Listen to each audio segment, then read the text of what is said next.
Alerte coronavirus. Attention, attention, le coronavirus se transmet très facilement et fait des ravages. Pour l'éviter, le port du masque de protection est obligatoire en tout lieu. Dans l'administration publique ou privée, dans les réunions, les rencontres, dans les marchés, les magasins, les boutiques et lors des déplacements, le port du masque est obligatoire. Même dans les lieux privés, dès lors que l'on n'est pas seul, le masque doit être le fidèle compagnon.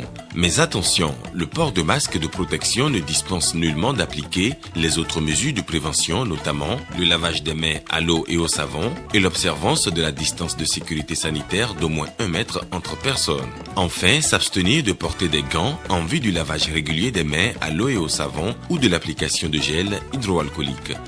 Pour tout savoir sur l'épidémie du coronavirus au Bénin, rendez-vous sur le site web www.gouv.bj/coronavirus. Ceci est un message du gouvernement de la République du Bénin. Merci de vous informer sur la télévision nationale. Mesdames et messieurs, bonsoir et bienvenue aux 20h. Construction des 20 000 logements sociaux prévus par le gouvernement à Ruedo. Les travaux avancent et le ministre du Cadre de vie est allé faire le constat.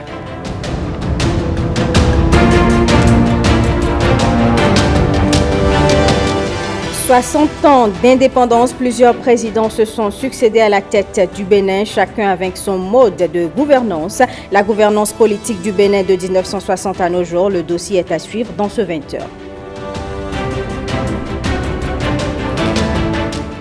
Et puis, les candidats aux différents examens de fin d'année pourront consulter leurs résultats en ligne. C'est grâce à la plateforme e-Résultats qui a été lancée ce jeudi.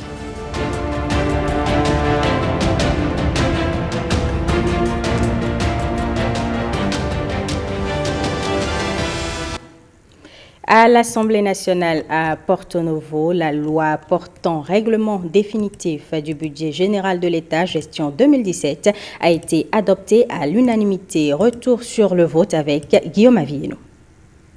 La loi de règlement définitif de la loi de finances gestion 2017, adoptée à l'unanimité au Parlement. Le texte définit les conditions dans lesquelles le budget de l'État gestion 2017 a été exécuté et les différents soldes obtenus. Pour rappel, le budget général de l'État gestion 2017, équilibré en recettes et en dépenses, s'élevait à 2011 milliards de francs CFA et a été exécuté dans un contexte économique favorable.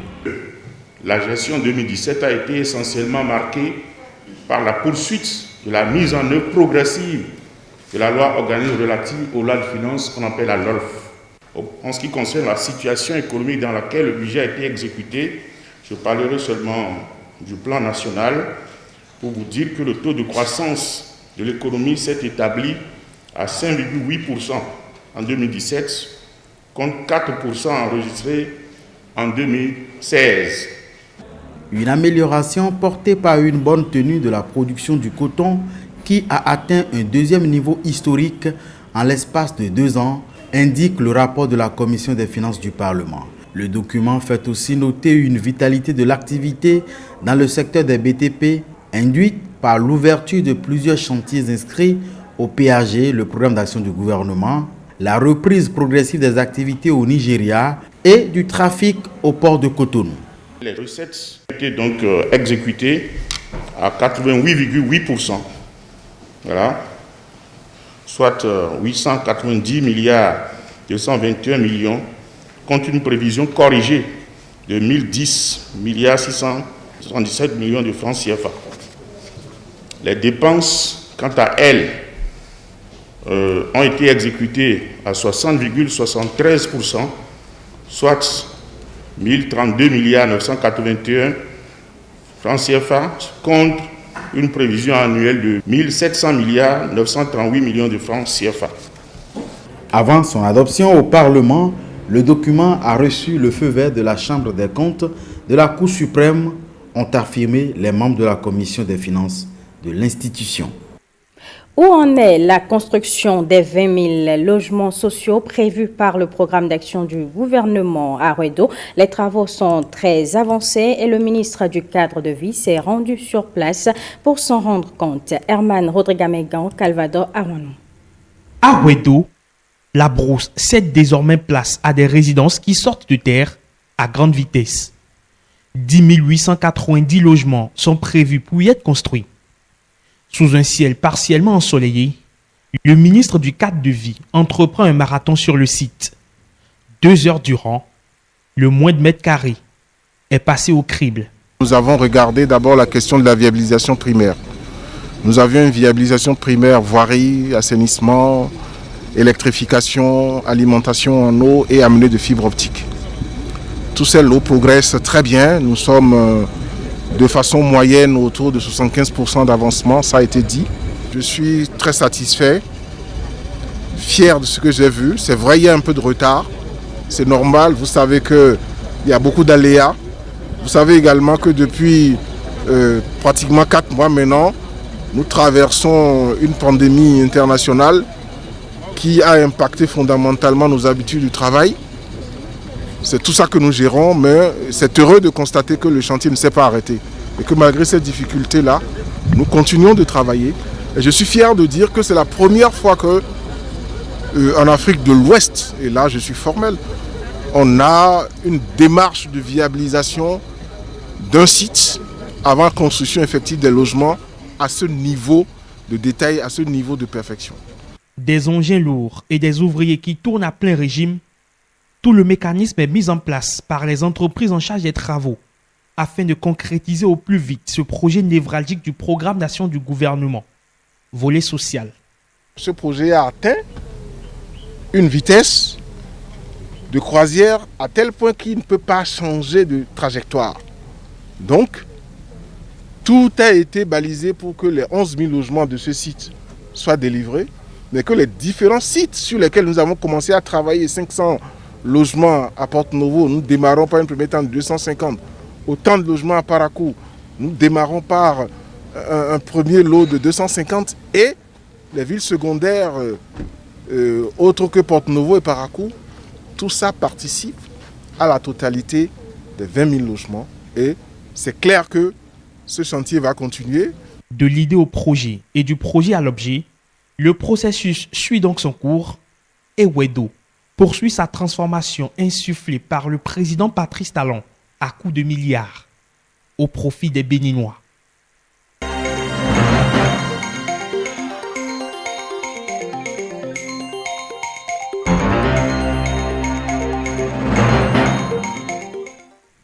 Pendant 60 ans d'indépendance, le Bénin a vu plusieurs présidents se succéder à sa tête, chacun avec son mode de gouvernance. De Hubert Maga à Patrice Talon, plusieurs options de développement ont été expérimentées. La gouvernance politique du Bénin de 1960 à nos jours, c'est un élément signé Lénaïk Agbazaou.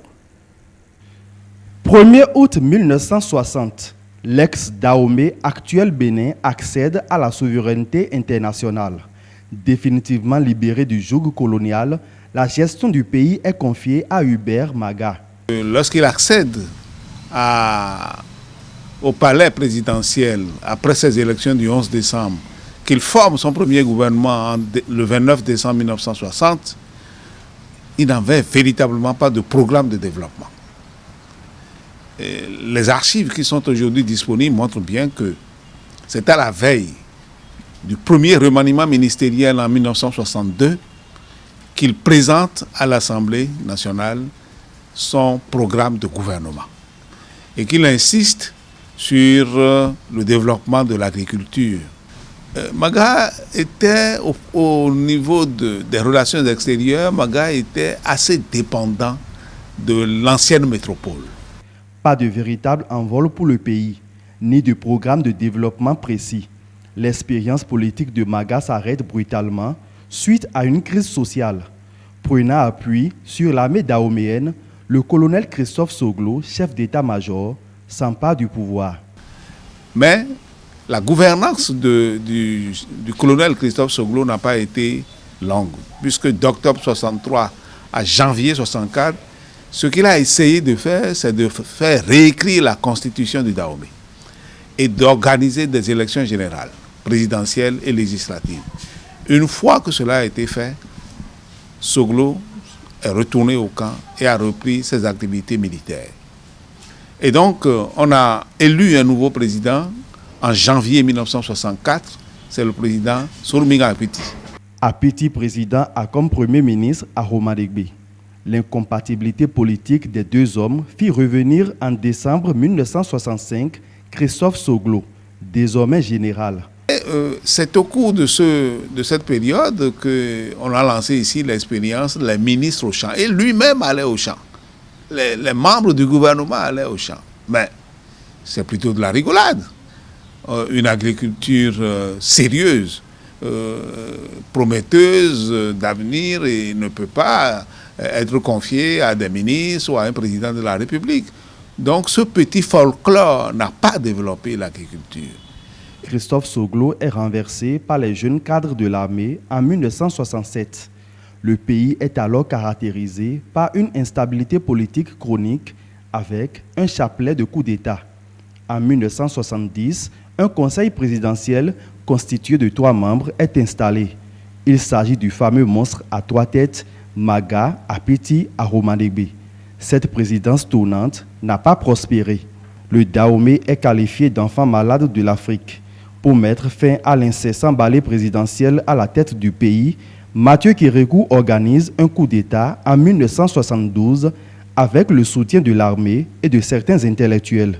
Il prit la direction de l'État avec pour idéologie le marxisme-léninisme et change plus tard le nom du pays qui devient République populaire du Bénin.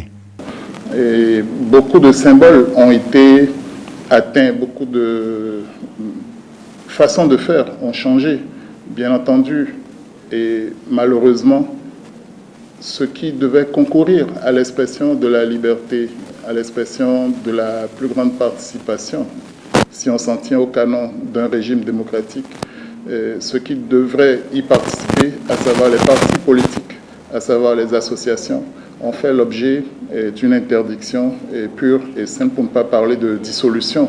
Mais il y a eu une autre manière de libérer des initiatives. Ça s'est traduit par l'école nouvelle, par la coopérative scolaire au sein de l'école nouvelle. Et nous devons à cette période-là aujourd'hui certains artistes de renom, il faut pas les nommer, Toron, Stan, Angèle Kidjo. La liberté d'expression arrachée au peuple, la faillite de plusieurs sociétés d'État, l'embrigadement des libertés, la pensée unique et ses corollaires ont conduit à la tenue de la Conférence nationale des forces vives avec l'adoption de la Constitution du 11 décembre 1990. Nicéphore Dieudonné Soglo, précédemment Premier ministre, devient un peu plus tard président de la République en 1991. 3 mots, je vais dire beaucoup d'opportunités, opportunités de réalisation, mais gâchées par l'arrogance du clan Soglo. Et 3e mot, c'est l'incapacité du président Soglo à s'adapter aux réalités béninoises. Mathieu Kérékou reprit le pouvoir en 1996 et ce, pour une bonne décennie encore. C'est le bon papa, bonne gouvernance des ressources humaines, mais difficulté ou bien incapacité à maîtriser la faune intellectuelle qui l'entourait et qui constituait la gangrène de sa gouvernance. Boni Yayi prit les rênes du pouvoir avec pour slogan « Le changement ». Le président Boni Yayi avait été élu sous la mystification du docteur.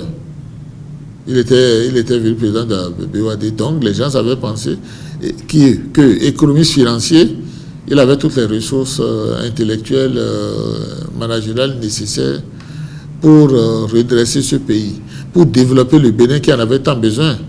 Mais c'est un échec total, c'est un échec patent.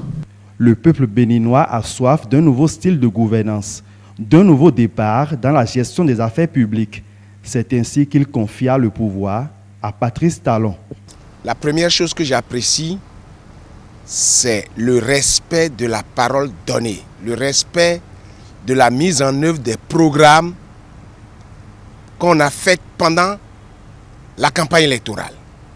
Le chef de l'État, il a dit, je vais faire des réformes parce que la situation économique, politique, culturelle du pays ne peut pas lui permettre de se mettre sur orbite, ne peut pas lui permettre de se révéler à lui-même. Donc, il s'est mis dans les réformes, il s'est mis dans une autre forme de gouvernance. Il a mis 2 ans pour mettre en place les différents projets, les étudier, rechercher les financements en matière de routes. Mais il y a plein de routes qui sont en chantier aujourd'hui. C'est une bonne chose. La réforme du système partisan est une chose très importante et Dieu fera, nous allons la réussir complètement. De 1960 à 2019, plusieurs présidents se sont succédés à la tête du Bénin, chacun avec son style managérial. Le mandat de l'actuel chef de l'État, Patrice Talon, placé sous le sceau des réformes, donne déjà les clignotants de l'émergence économique et du développement.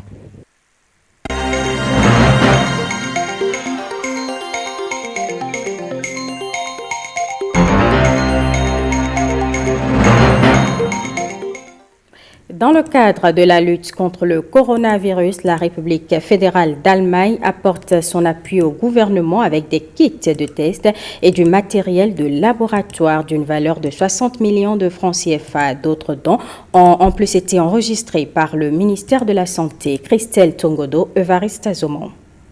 C'est la seconde fois en l'espace de 3 mois que l'ambassade d'Allemagne appuie le Bénin en matériel indispensable pour la prise en charge des cas de Covid-19. Ce geste de la République fédérale d'Allemagne témoigne encore de la vitalité de l'amitié de plus d'un demi-siècle qui lie les deux peuples. Nous sommes très heureux de vous pouvoir soutenir dans cette crise qui nous menace communément. Parce que nous sommes convaincus que l'utilisation le soutien s'étendra aussi sur l'achat de quelques appareils nécessaires de laboratoire.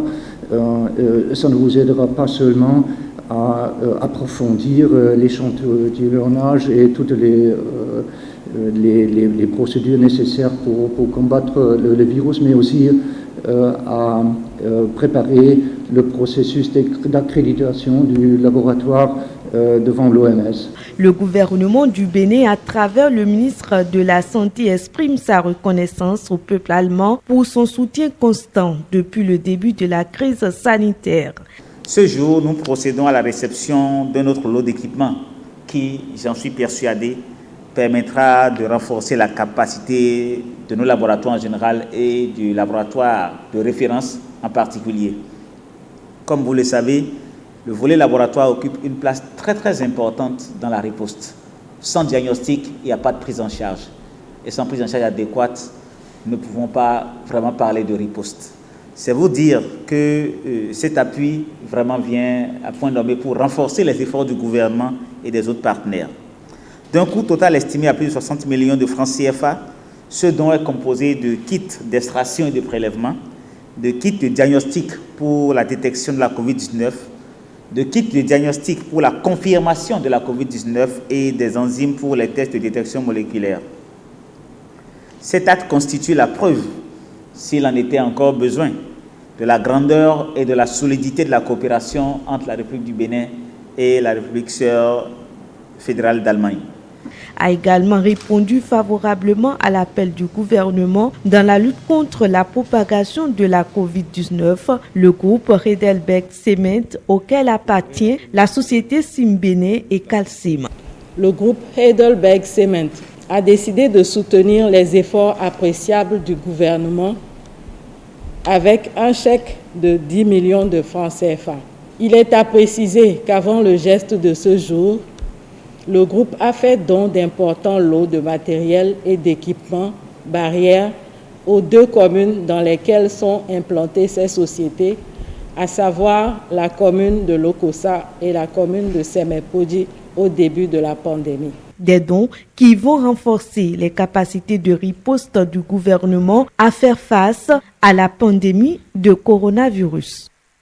Je vous l'annonçais dans les titres, le gouvernement a lancé la plateforme e-Résultats, une plateforme sur laquelle les candidats aux examens de fin d'année pourront consulter leurs résultats. Stanislas Linkmon et Patrick Nimavon ont assisté au lancement de cette plateforme ce jeudi à Cotonou. À partir du dimanche 2 août 2020, les premiers résultats du BEPC seront disponibles sur la plateforme e-Résultats. Ceux du certificat d'études primaires et du baccalauréat vont être consultés sur le site internet au fur et à mesure de leur publication. Dans cette salle, les autorités expliquent tout le processus. L'insertion des données personnelles pour y accéder et leur validation, le nombre d'internautes pouvant se connecter à leur plateforme au même moment.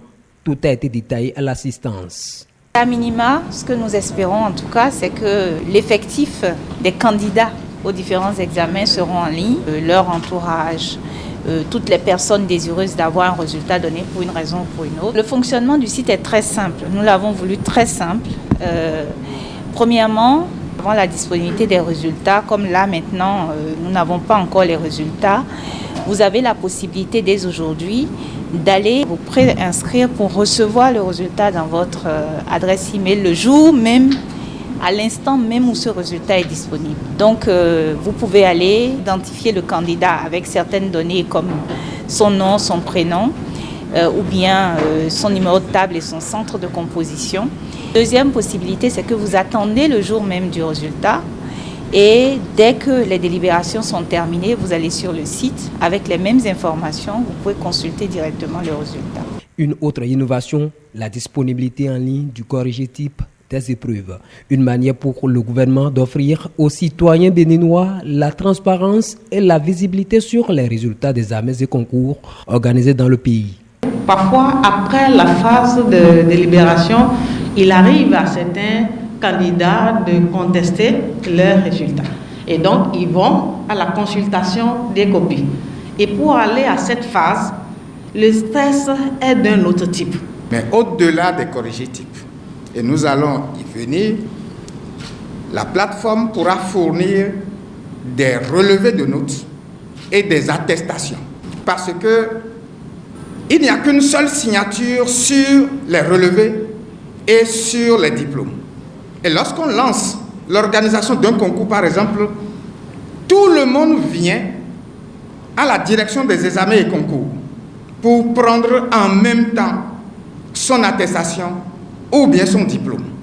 Cela est très difficile parce qu'il y a un délai impératif qui est demandé pour le dépôt des dossiers. Le e-résultat vient simplifier la tâche à tous les acteurs concernés. Les premiers bénéficiaires immédiats de cette réforme, les 451 117 candidats ayant passé les examens du CEP, BEPC et du BAC 2020. C'est le fruit d'une collaboration entre le ministère du numérique et de la digitalisation, les ministères des 3 ordres d'enseignement et l'Agence des services et systèmes d'information. Depuis maintenant 4 ans, le président de la République, son Excellence, M. Patrice Talon, accompagné de son gouvernement, œuvre pour positionner le Bénin comme une plateforme d'excellence des services du savoir à l'horizon 2021 et faire de l'éducation un des leviers de croissance économique du Bénin. Aussi, le gouvernement de la République du Bénin a-t-il l'ambition de faire du Bénin le hub numérique de l'Afrique de l'Ouest d'ici 2021. Cette innovation numérique sera le portail unique pour rechercher les informations et consulter tous les résultats des examens et concours organisés au Bénin désormais. Et en quelques clics. Ma joie est d'autant plus grande que depuis la survenue de la pandémie, notre pays fait contre mauvaise fortune bon cœur. Imaginez en cette période les foules habituelles dans nos centres d'examen, attendant la proclamation des résultats. Imaginez le risque élevé de contagion que représentent ces regroupements de masse au moment de la pandémie. Imaginez enfin la crainte, mais surtout l'impuissance des parents des plus de 450 000 candidats au CEP, BPC et BAC face à cette situation. La plateforme e-Résultats vient dissiper pour toujours ces craintes légitimes. Le lancement de ce site internet témoigne de l'attachement des autorités béninoises au développement du secteur éducatif et de l'avenir des apprenants à l'ère du numérique. Pas de crainte à avoir pour la sécurité des données personnelles collectées lors de la consultation en ligne. Le gouvernement du président Patrice Talon a pris ses responsabilités en décidant de les loger sur le data center du Bénin.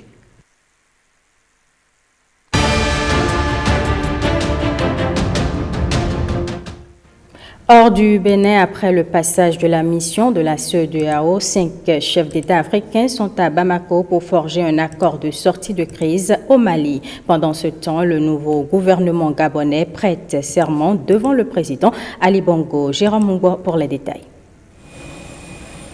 Les chefs d'État du Nigeria, du Sénégal, de la Côte d'Ivoire, du Niger et du Ghana se réunissent à l'hôtel Sheraton de Bamako. Ils y sont pour tenter de dénouer la crise sociopolitique qui secoue le Mali depuis juin. Il s'agira précisément pour ces dirigeants de réconcilier le président Ibrahim Boubacar Keïta et une opposition qui réclame son départ. Au pouvoir depuis 2013, le président Keïta est massivement contesté dans la rue. Au climat d'exaspération nourri depuis des années par l'instabilité sécuritaire dans le centre et le nord du pays, le marasme économique ou une corruption jugée endémique, est venu s'ajouter l'invalidation par la Cour constitutionnelle d'une trentaine de résultats des élections législatives de mars-avril. Je jure de respecter la Constitution et l'État de droit. Au Gabon, la première ministre Rose Christiane Osuka Raponda a dévoilé vendredi, lendemain de sa nomination, son nouveau gouvernement, sans grand changement par rapport au précédent. Selon la présidence, le nouveau gouvernement de Mme Osuka aura pour mission, entre autres, d'assurer la relance économique et l'accompagnement social nécessaire en raison de la crise mondiale liée au coronavirus. L'État nous a encore appelé les missions qui sont les nôtres et l'empressement justement des résultats que l'on devrait escompter, et c'est pour les biens des populations. Déjà déstabilisé par la chute des cours de l'or noir en 2014, le Gabon, très dépendant de l'économie mondiale en raison de la place des matières premières dans son économie, doit désormais faire face aux conséquences économiques de la pandémie. Le pays, pourtant l'un des plus riches sur le continent africain, manque toujours cruellement d'emplois pour les jeunes, de routes, d'hôpitaux et d'écoles. Un Gabonais sur 3 vit sous le seuil de pauvreté.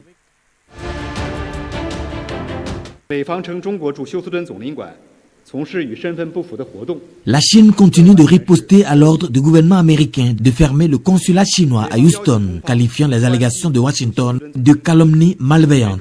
Pékin s'est engagé à appliquer des représailles, mais n'a pas encore précisé les mesures qu'elle entend prendre. Cela démolit le pont d'amitié entre les Chinois et les Américains, affirme le porte-parole du ministère chinois des Affaires étrangères, Wang Wenbin. Pendant ce temps, Donald Trump déclare qu'il est toujours possible de fermer d'autres missions diplomatiques si nécessaire après l'ordre de Washington à Pékin de fermer son consulat à Houston.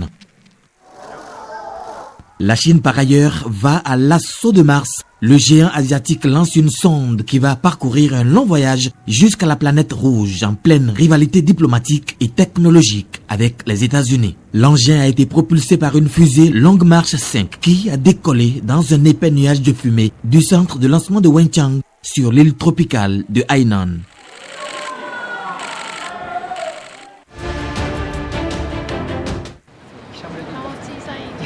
Finissons avec le Japon. Tokyo célèbre discrètement jeudi le début du compte à rebours avant ces Jeux Olympiques, un an jour pour jour avant leur cérémonie d'ouverture, alors que la pandémie du coronavirus qui a entraîné leur report sème le doute sur leur tenue. Les images du compte à rebours des Jeux de Tokyo disposées en face de la gare de la capitale affichent 365 jours avant le début de la compétition, le 23 juillet 2021.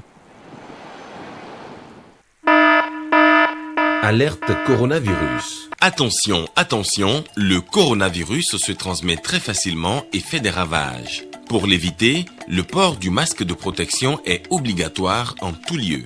Dans l'administration publique ou privée, dans les réunions, les rencontres, dans les marchés, les magasins, les boutiques et lors des déplacements, le port du masque est obligatoire. Même dans les lieux privés, dès lors que l'on n'est pas seul, le masque doit être le fidèle compagnon.